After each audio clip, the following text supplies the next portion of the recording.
Welcome to chart. स्वागत है आपका हमारे यूट्यूब चैनल साइंस के चार्ट पे। हम पढ़ रहे थे गैसेस लॉ, गैसों के नियम। वहां तक हमारी बात हो गई थी। बॉयल अपन पढ़ चुके थे, गैल्सन अपन पढ़ चुके थे। आज अपन पढ़ने जा रहे हैं चार्ल्स लॉ।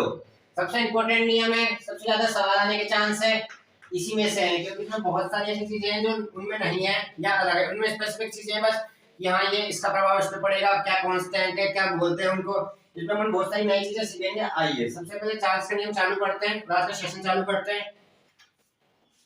आइए हमसे जुड़े और जल्दी आए। आइए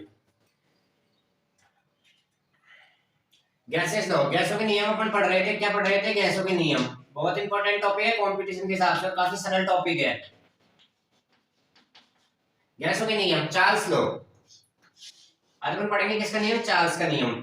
आइए, ऑब्वियसली चार्ल्स का नियम है तो किसने दिया होगा? जैक्स चार्ल्स ने। जैक्स चार्ल्स ने दिया है। कई बार क्या है, नियम किसी और का होता है, नाम किसी और का लग जाता है, तो वो बात अलग होती है, लेकिन इसको तो चार्ल्स का नियम है, चार्ल्स ने दिया था।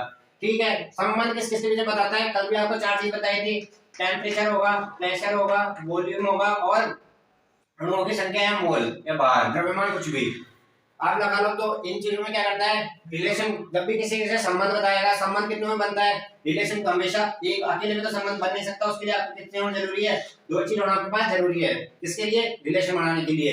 तो दो चीज आपके पास तो चीजें कितनी है? चार है। चार है तो दो में क्या करता है? वो दो को क्या करता है? कांस्टेंट करता है। दो को सिमिलर क्या देता है? रिलेशन देता है। दो के संबंध में क्या देता है? रिलेशन देता है। जैसे एग्जांपल बॉयल किसके रिलेशन देता है? Volume and pressure. तो उसके लिए टेंपरेचर और बाहर क्या जाते हैं? निश्चित हो जाते हैं। आइए यहाँ पे कि ये क्या बोलता है, आइए इसने क्या बताया। इसने ये अध्ययन करा, जैसे कोई गैस है तो इसने सबसे पहले अध्ययन किया टेम्परेचर पे, ताप पे, कि ताप देने पे है ना गैस के अणु में प्रभाव में क्या प्रभाव पड़ रहा है। ठीक है भैया, इसने ताप से प्रभाव करा। आइए इसका ये समझते हैं, ये क्या लिख रखा है। जब आपके पास दो कंटेनर है, ऑब्वियसली आपको दो कंटेनर दिख रहे हैं, तो फर्स्ट नंबर ये और सेकंड नंबर ये। ठीक है, जिसने दिया यहाँ पे टेम्परेचर लिखो आप 200 केल्विन। कितना? 200 केल्विन। और यहाँ टेम्परेचर 400 केल्विन। ठीक है, 200 केल्विन टेम्परेचर दे रखा है, तो गैस का कहाँ तक है? यहाँ तक दिख रहा है आपको, यहाँ तक है।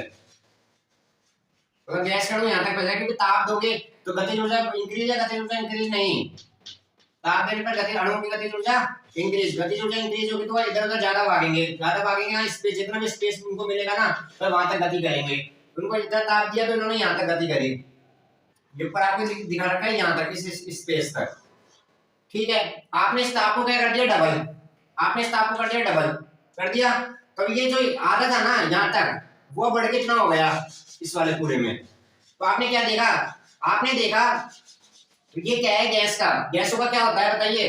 गैसों का क्या होता है? आयतन पे बात करते हैं अपन, काय पे बात करते हैं? आयतन पे। वॉल्यूम होता है जिसमें वो रखी जाती है, जितना वो स्थान घेरती है वो उनका क्या है? आयतन है। ठीक है, तो आपने यहाँ देखा 200 केल्विन पर वह इतना स्थान दे देती, मतलब कम। ऐसे आपने ताप को दुगना करा तो उसने डबल स्थान लेना चालू कर दिया, तो आयतन में वृद्धि या वृद्धि नहीं? बताइए जल्दी। आयतन में ताप बढ़ाने पे आयतन में इंक्रीज है डिक्रीज? आपने क्या देखा? आपने इसको हीट दिया तो आयतन में वृद्धि। अगर आप टेम्परेचर कम कर दोगे, कोल्ड कब होती है? टेम्परेचर कम होने पे, टेम्परेचर ज्यादा होने पे। बताइए जल्दी, कोल्ड कब होता है? टेम्परेचर कम या ज्यादा? टेम्परेचर कम होने पर। और हीट, गर्मी कब होती है? जब टेम्परेचर ज्यादा हो जाता है।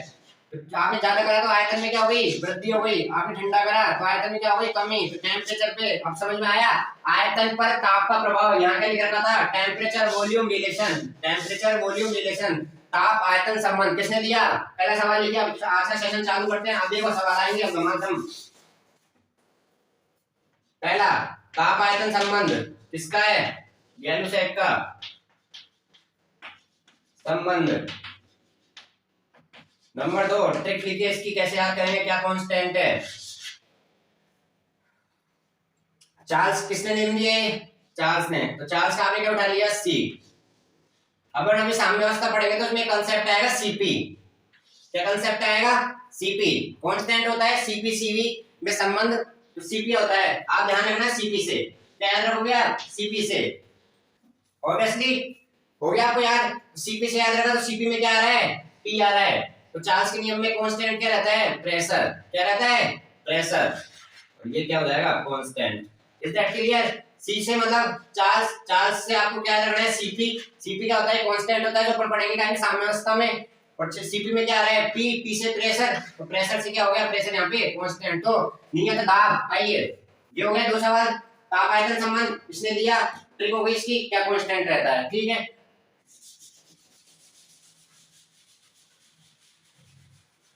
आइए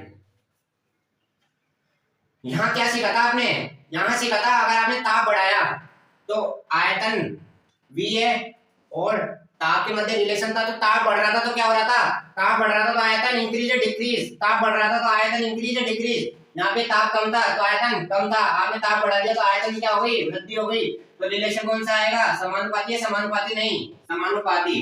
तो पहला ये होता है चार्ल्स का नियम। ये क्या होता है, ये होता है चार्ल्स का नियम, V समानुपाती T, इसको लगाइए आप कोष्टक में। अब देखो चीजें समझो, V समानुपाती T, इसने यहाँ तो बोल दिया, उसने बोला कि अब देखो आपको टेम्परेचर इंक्रीज करना है, तो आप जैसे टेम्परेचर इंक्रीज करते जाओगे तो आयतन में वृद्धि को वो करते जाओगे कि कितना वृद्धि हो रही है, कितनी कमी हो रही है। ठीक है, आप टेम्परेचर में क्या कर सकते हो, या तो आप वृद्धि कर सकते हो या आप कमी कर सकते हो, इन दो के अलावा तो आप कुछ कर नहीं सकते, या तो वृद्धि या डिक्रीज या इंक्रीज टेम्परेचर को। और काय पे देखेंगे अपन इसका प्रभाव, आयतन पे प्रभाव देखते हैं, तो कौन सा संबंध हो जाता है, ताप आयतन संबंध, ताप आयतन संबंध। इस दैट क्लियर, यहां तक चीजें समझ में आ गई। तो आप टेम्परेचर को आपको कम करना है, ज्यादा बढ़ाना है, ठीक है।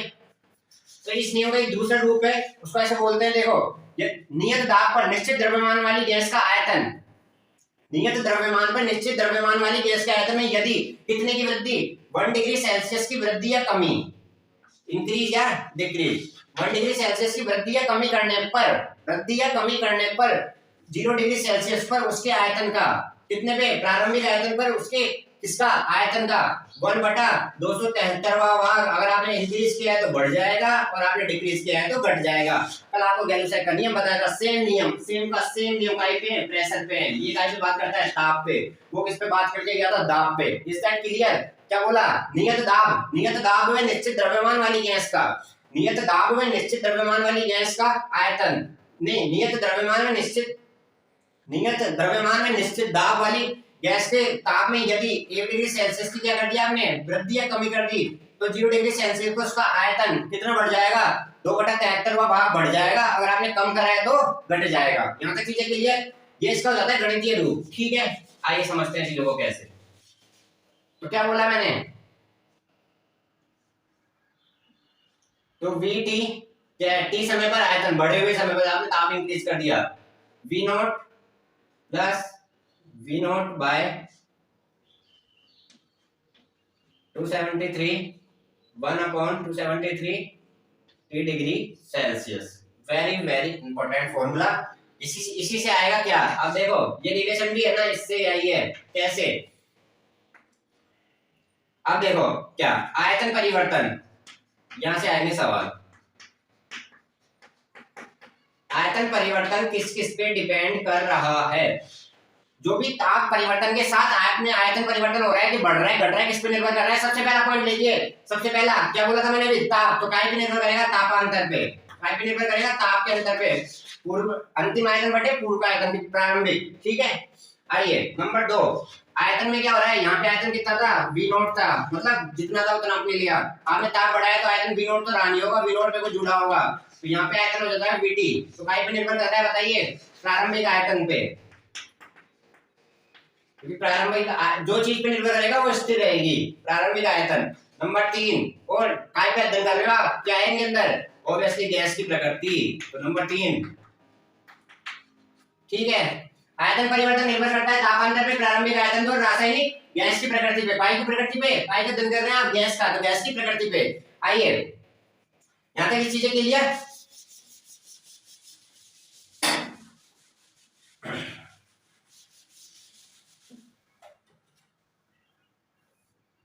तो देखो अब अपन है ना टेम्परेचर को चेंज करते जाएंगे और आयतन निकलता जाएगा, टेम्परेचर को बदलते जाएंगे और आयतन निकलता जाएगा, ये अपन करेंगे, ठीक है। इस दैट क्लियर, यहां तक चीजें समझ में आ रही है ना आपके अभी तक, तो देखो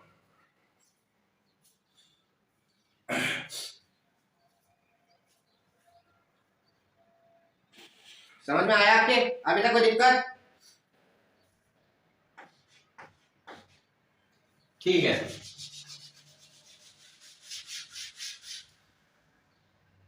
देखो आपने लिखा अगर टेम्परेचर में आपने क्या करा 1 डिग्री सेल्सियस को इंक्रीज कर दिया, कितना कर दिया 1 डिग्री सेल्सियस को। तो देखो आयतन पे प्रभाव VT बराबर V0 प्लस V0 बाय 273, ये 1 का 1, तो ये प्रभाव पड़ेगा।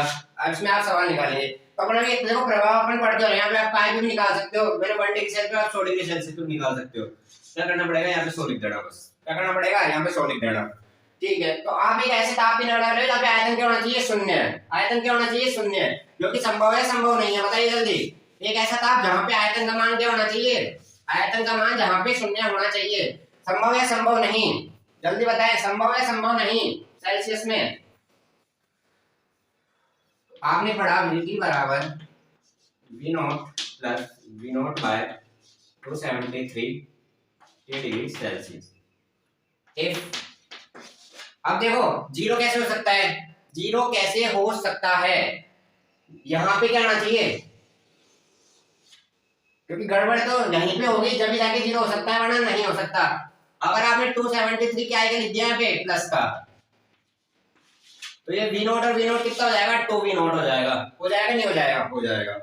लेकिन आपको एक कॉमन सेंस लगाना है, अगर ये 0 डिग्री पर ही नहीं हो रहा है जीरो, ठीक है, अगर आपने इस तरह इसको जीरो कर लो, 0 degree Celsius, sorry 0 degree Celsius zero कर लिया, तो तब भी ये कहां पे हो रहा है, आयतन जीरो हो रहा है नहीं हो रहा, बताइए जल्दी। जीरो, अगर आपने इसको जीरो कर दिया ये हो जाएगा पूरा जीरो, लेकिन फिर भी आयतन क्या आ रहा है, प्रारंभिक आयतन के बराबर, सॉरी प्रारंभिक आयतन के बराबर। तो आपको क्या करना पड़ेगा, आप देखिए अब, यदि इफ T बराबर -273 हो तो V बराबर 0 होगा, ठीक है। तो अब कैसे होगा, वो तो आपको पता ही कैसे होगा, V0 plus V0 by 273 minus 270, इससे काट दो, ये माइनस इधर आ जाएगा, ये इससे गया, तो VT बराबर 0। दैट इज पॉसिबल है, पॉसिबल नहीं, पॉसिबल, लेकिन ओनली बोर्ड पे पॉसिबल है, पॉसिबल नहीं, ओनली बोर्ड पे समझने के लिए पॉसिबल है, वरना इससे पहले ही गैस क्या हो जाएगी, या तो ठोस बन जाएगी, द्रव बन जाएगी। इस आयतन से पहले आने से पहले ही गैसों का परिवर्तन हो चुका होता है, या तो वह द्रव में बदल जाती है या वह ठोस में बदल जाती है, यहां तक क्लियर। तो ये कौन सा, अब आएगा हमारे पास नया कंसेप्ट कि भैया ये कौन सा ताप है, ठीक है, नई चीज आ गई जो इसने पूरे सिस्टम में बदल दिया, वरना हम तो माने थे ऐसे कोई टेम्परेचर होगा ही नहीं जहां पे ये होगा। तो दैट इज एक नया तापक्रम आया, उसका नाम है केल्विन तापक्रम। क्या है, केल्विन तापक्रम। वेरी वेरी इंपॉर्टेंट पॉइंट लगा के लिखिए, इसको बोलते हैं उष्मागतिक तापक्रम।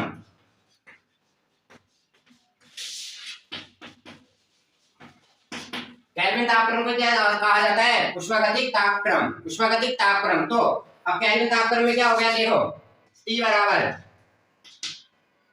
273 प्लस 0 डिग्री सेल्सियस, मतलब कितना भी सेल्सियस हो, अगर आपने 0 डिग्री सेल्सियस पे कर लिया ना तो टेम्परेचर केल्विन में कितना आता है, 273। तो ये क्या हो गया, ये केल्विन तापक्रम हो गया, मानक तापक्रम हो गया। इसके बेस में बहुत सारे अपन आगे क्वेश्चन भी करेंगे, तो यहाँ पे केल्विन तापक्रम आता है। आपको इंपॉर्टेंट रखने की बात ये है, जिसको उष्मागतिक तापक्रम भी बोला जाता है, सबसे इंपॉर्टेंट बात है, इससे ज्यादा गौर मत देना।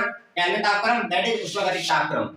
क्यों काम में उष्मागतिक क्यों कहा जाता है, क्योंकि बहुत सारी रिएक्शन में यह है, यही तापक्रम आप यूज करेंगे 9 डिग्री सेल्सियस, देखिए फॉर्मूला कोई भी काम में नहीं आता है, दैट इज केल्विन तापक्रम आता है, क्योंकि ये तो एसटीपी एनटीपी पर -273 केल्विन, ठीक है, ये नया तापक्रम था। तो आपके पास अभी तक अपन ने गणितीय रूप क्या देखा था, VT बराबर V0 प्लस VT बराबर V0 प्लस अपॉन VT बराबर V0 273 plus 0 degree Celsius upon 273। Is that clear. ये वाला क्या कहलाया, केल्विन तापक्रम। क्या कहलाया, केल्विन तापक्रम। तो अब आप यहां से देखो, आप ग्राफ बनाएंगे, देखो आप एक 4 कोऑर्डिनेट होते हैं, सबको पता है, plus minus plus minus. Is that clear. अब आप देखो ना रिलेशन बनाएंगे, देखो पढ़ा पढ़ा यहाँ पे लगाओ डिग्री सेल्सियस ताप और यहाँ पे आयतन। तो बताइए यहाँ से ग्राफ ले लूंगा मैं ऐसा सीधा, क्योंकि आपने तो पढ़ा है समानुपाती टी। यहाँ पे क्या होता है 0। अभी आपको 1 मिनट पहले बताया था क्या 0 डिग्री सेल्सियस पे आयतन का मान 0 होता है? बताइए जल्दी, 0 डिग्री सेल्सियस पे आयतन का मान 0 होता है या नहीं होता है? जल्दी जल्दी। नहीं होता है। ये कहाँ होता है? ये यहाँ पे होता है -273 पे। कहाँ पे होता है? -273 पे। तो ये ग्राफ बढ़ेगा ऐसे। इस दैट क्लियर? इस ग्राफ का ध्यान रखें। वो कई बार ऐसा आपको ग्राफ देते हैं निम्न में संभव नहीं है। ऐसे ग्राफ बनाने के लिए दे देगा, यहाँ पे डिग्री सेल्सियस कर देगा, यहाँ पे आयतन कर देगा, और ये वाला ग्राफ बताइए सत्य है या नहीं है? नहीं है, क्योंकि 0 डिग्री सेल्सियस पे आयतन का मान 0 नहीं होता है। तो कितने डिग्री सेल्सियस पे, कितने डिग्री पर, कितने ताप पर उसका मान 0 होता है आयतन का मान? तो आप बोलोगे -273 केल्विन ताप पर। इसका मान -273 केल्विन ताप पर। ठीक है, तो कुछ बात बताना आपको याद है केल्विन तापक्रम को क्या कहा जाता है? ऊष्मागतिक तापक्रम। क्या कहा जाता है? ऊष्मागतिक तापक्रम। ठीक है, तो आपने अब तक क्या क्या सीखा? Vt बराबर V0 plus V0 by 273 degree Celsius. तो Vt बराबर V0 आपने ऐसे कॉमन ले लिया 1 प्लस 1 अपॉन 273 डिग्री सेल्सियस। ठीक है, ये तो हमने ये सीखा। और क्या सीखा आपने? जल्दी बताइए। V समानुपाती T। तो यहाँ से क्या जाएगा? V बराबर KT। तो V अपॉन T बराबर K। एक न्यूमेरिकल फॉर्मूला यहाँ से तैयार होता है V1 T1 बराबर V2 T2। आयतन में परिवर्तन और ताप में परिवर्तन के मध्य संबंध। ठीक है, इज दैट डन? भौतिक महत्व। जल्दी आइए, भौतिक महत्व क्या है? कभी आपने वो वाले गुब्बारे देखेंगे जो हवा में उड़ते हैं? हवा में उड़ने वाले गुब्बारे देखेंगे क्या? कई बार अपन जाते थे कहीं मेले वेले में, तो आपने देखा होगा एक ऐसे गैस के गुब्बारे आते हैं जो ऊपर उड़ते हैं। वो किसके नियम का पालन करते हैं? वो चार्ल्स के नियम की वजह से। किसके नियम की वजह से? चार्ल्स के नियम की वजह से। गर्म वायु क्या होती है? वो किस नियम का पालन करते हैं? जल्दी बताइए, वो किसके नियम का पालन करते हैं? वो उसका भौतिक महत्व, उससे आप चार्ल्स के नियम को समझ सकते हैं। किससे आप समझ सकते हैं? उस नियम से। ठीक है, बस गर्म गुब्बारों में वो चार्ल्स के नियम का महत्व। ठीक है, अब 200 -273 को क्या एक दूसरे नाम से भी जाना जाता है? उसको बोला जाता है परम शून्य ताप। इस बात को आप ध्यान रखें। एक तो परम शून्य ताप और ऊष्मागतिक प्रभाव। ऊष्मागतिक प्रभाव। ठीक है, यहाँ पे सेशन यही समाप्त करते हैं अपन। यहाँ पर चार्ल्स का पूरा बहुत अच्छी तरह आपको समझ में आ गया होगा। उम्मीद है सेशन पसंद आ रहे होंगे। आज के सेशन यही समाप्त करते हैं, कल मिलते हैं।